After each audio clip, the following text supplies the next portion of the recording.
testimony more than 2 years in the making. Robert Mueller facing off against lawmakers for the very first time in back-to-back marathon public hearings. And the Republicans, for once, were very well prepared. Welcome, everyone, to the last gasp of the Russia collusion conspiracy theory. Can you give me an example other than Donald Trump where the Justice Department determined that an investigated person was not exonerated because their innocence was not conclusively determined? I cannot, but this is a unique situation. Well, you hired a bunch of people that did not like the president. Peter Strzok hated Trump. Okay. You didn't know that before he was made part of your team. You weren't interested in whether or not Russians were interfering through Christopher Steele, and if Steele was lying, then you should have charged him with lying like you charged a variety of other people, but you say nothing about this in your report. You can charge all kinds of people who are around the president with false statements, but the guy who launches the guy who puts this whole story in motion, you can't charge him. I think that's amazing. The special counsel answering, but in more cases dodging and stumbling over questions about the Russia witch hunt and his report. Could you repeat that, ma'am? Can you repeat the last part of that question? I'm not familiar with that. That Ken Starr did what? I'm sorry. I disagree with that. Can you repeat the question, sir? That went a little fast for me. And where are you reading from on that? I'm reading from my question. Then could you repeat it? Okay. All right, but 2 points made crystal clear early on. No collusion, and his investigation was never obstructed. The investigation did not establish that members of the Trump campaign conspired with the Russian government in its election interference activities. At any time with the investigation, was your investigation curtailed or stopped or hindered? No.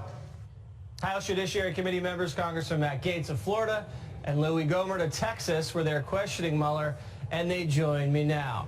All right, Congressman, it's very clear that Mueller had no control over the investigation. He was asleep at the wheel, and it was run by Clinton donors and Clinton lawyers.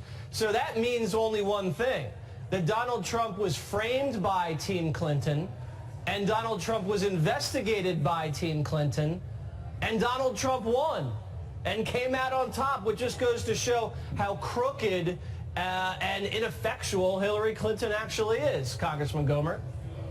Well, you put it so articulately, Jesse, as you always do. But but now people should understand, you're right. He didn't have control, but he could have had control if he wanted it. Right. He chose intentionally to let Weissman just go wild, and all these other people struck while he was there. He let them go wild trying to frame the president for something that didn't happen. And that's why it's so offensive when, after all these years and thousands of witnesses and all that, he could not, he established clearly there was no conspiracy, because collusion is not a legal crime, but there was no conspiracy by the Trump campaign or anybody in Russia. So that's why it was such a big deal to me. Now you're turning around and trying to say he obstructed justice. He knew he was innocent. That's all he wanted. He wanted justice, because if justice occurred, he would be totally exonerated, totally acquitted, and justice was not happening under Mueller, Weissman, and their whole cabal. Yeah, Congressman Gaetz, the American people are not going to go for impeaching a president who obstructed an investigation into a crime he didn't commit, or obstructed an investigation that the lead investigator said was never obstructed. It's like phantom obstruction, Jesse. And if Robert Mueller wrote the Mueller report, then I wrote Moby Dick. Because the answer he gave most frequently was, not my purview, not my purview. Now, that didn't work so well for Robert Mueller. I'm going to see if it works for me this weekend when my girlfriend asks me to clean her cat's litter box. I'm just going to tell her it's not my purview. Not my purview. But here's what we don't understand. How is it Mueller's purview to write 3,500 words about one Russian lawyer's meeting with the Trump campaign when that very same Russian lawyer met with DNC operatives the day before and the day after the meeting with the Trump campaign. This was obviously a setup, as you mentioned in your monologue, and the setup was driven by, I believe, elements of the Obama government, people like Brennan and Clapper, and that's why the work of the Attorney General right now is so important, because we are going to get to the bottom of this corrupt investigation. Yeah, Fusion GPS President Glenn Simpson met twice, the day before and the day after the Trump Tower meeting with this Russian lawyer lady. And when Mueller was asked about Fusion GPS, watch what he said. Roll the tape. When you talk about the firm that produced the Steele reporting, the name of the firm that produced that was Fusion GPS. Is that correct? I'm not familiar with that. It's not a trick question, right? It was Fusion GPS. So I guess Democrat collusion with Russians, that's not in his purview either, Congressman Gohmert. Yeah, well, the real collusion, the real conspiracy, obviously, the crime was between the Hillary Clinton campaign, the DNC, Fusion GPS, Christopher Steele, and Putin's underlings that were apparently providing the information to Christopher Steele. The Russians did affect the election, but fortunately, it was not enough to create enough division to keep Trump from winning.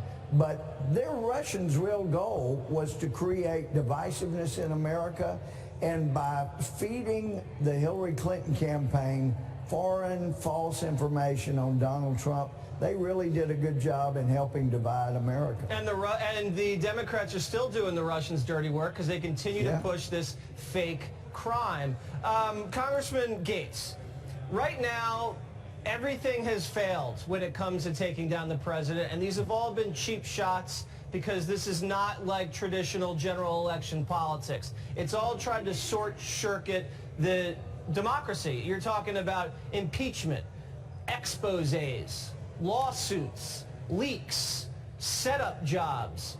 I mean, this is really dirty stuff. And the president has been able to, maybe because he's used to fighting dirty in the streets all these years, but he's been able to survive this. And he's got to have the wind at his back at this point, because right now the Democrats are divided internally, and they have an incredibly weak presidential field. There's a hot economy, and we're not at war. President Trump sure is good at winning, but one thing we've learned is that Democrats just don't know how to take the L. In 2016, when they lost the election, it couldn't be because they had a terrible candidate in Hillary Clinton. It couldn't be because Donald Trump worked them silly on the campaign trail, going to the Rust Belt, going with a campaign schedule that was far more aggressive than Hillary Clinton's. It had to be because the Russians had told people to vote for Donald Trump instead of Hillary Clinton, an absurd proposition. Look, in 2018, when Republicans lost the House, we didn't try to make Nancy Pelosi seem like an illegitimate speaker. We just disagree with her policies, and we're willing to have the debate. But this is what's going on with the radical left right now. They can't argue with us about economic policies or regulatory policies or energy policies, and so instead they try to deplatform and defame and delegitimize anyone that's beating them out there in the public square. And frankly, in the 2020, that's why the president's going to win. He's focusing on the things that matter for the American people. All right, Congressman Gohmert, Congressman Gaetz, thank you guys very much, and good luck with the litter box over the weekend. Thank you very much.